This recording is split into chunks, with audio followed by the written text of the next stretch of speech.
Let's move on to try the question for Nettie. So likewise, when we first do, we will, in order to look at how Nettie is interested to know how much assets, liability, and equity she has. So it's her position, what is her current position now. So our first step is to label the elements. So this will be an asset, liability, equity.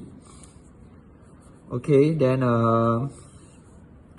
income, expense, asset, and then expense, and then this one was a trick, this one was an income, this is a liability, asset, and then we have a negative income, and then we have a asset here.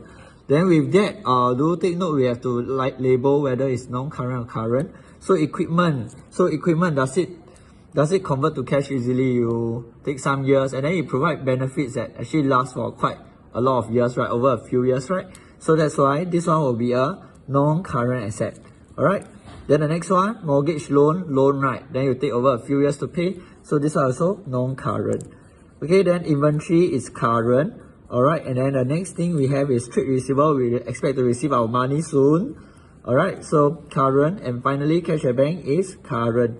So with that, we can quickly write our answers. So for non-current asset, that will be 200,000. Okay, so that's the only non-current. Okay, then we have our next part will be the current asset. So we have our cash at bank. Okay, so we have our cash at bank.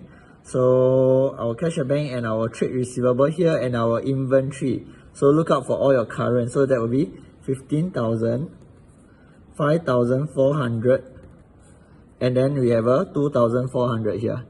Alright. So you add them up together, you get 2,800. Then we look at our equity. So equity is all your net contribution, which is your capital minus your drawing. So in this case, that will be 97,000. And don't forget about profit. So we need to refer to how we actually did the previous question on Nettie. So if you recall, so our previous question for Nettie tells us that the profit is actually 19,900.